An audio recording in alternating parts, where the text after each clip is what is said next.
Iran के supreme leader Ayatollah Ali खमैनी के समर्थन में निकाली गई एक रैली की तस्वीरें दिखाते हैं। आपको ये जानकर हैरानी होगी कि ये विशाल रैली जो इस समय आप देख रहे हैं, ज़रा अंदाज़ा लगाइए ये कहाँ हुआ होगा। ये रैली ना तो ईरान में निकाली गई है और ना ही किसी और मुस्लिम देश में।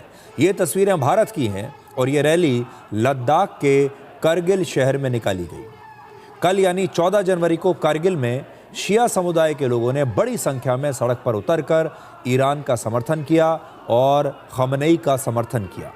इस रैली में भारत और ईरान के झंडे एक साथ लहराए गए और अमेरिका और इजराइल का विरोध किया गया, उनके खिलाफ नारेबाजी की गई। इस रैली में पुरुष और महिलाएं दोनों ही थी बड़ी संख्या में, और प्रदर्शनकारियों के हाथों में खमनेई की तस्वीरें और उनके समर्थन में बैनर थे। ये लोग खमनेई को रहबर कहकर नारे लगा रहे थे। अब रहबर का मतलब होता है मार्गदर्शक या फिर रक्षक। और इस रैली के बाद एक बड़ी सभा का भी आयोजन किया गया।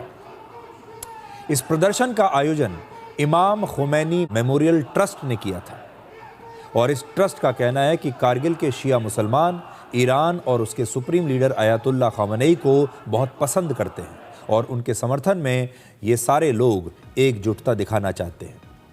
इन प्रदर्शनकारियों के मुताबिक उनका विरोध प्रदर्शन ईरान के साथ उनके धार्मिक और ऐतिहासिक संबंधों पर आधारित है और इसीलिए वो मिडिल ईस्ट में अमेरिका और इजराइल के दखल और उनके हमलों का विरोध कर रहे हैं। लद्दाख भारत का एक केंद्र शासित राज्य है और कारगिल यहाँ का एक शिया बाहुल शहर है।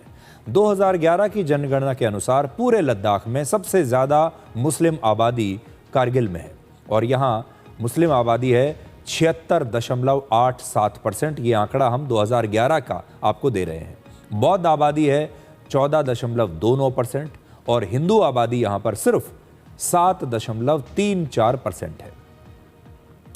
और कारगिल की मुस्लिम आबादी में 90% जो हैं वो शिया हैं और इसी शिया फैक्टर की वजह से यहाँ के मुसलमान ईरान का समर्थन कर रहे हैं। ईरान दुनिया का सबसे बड़ा शिया बाहुल देश है और आयतुल्लाह खमनेई को दुनिया में शिया मुसलमानों का सबसे बड़ा और शक्तिशाली धार्मिक नेता माना जाता है।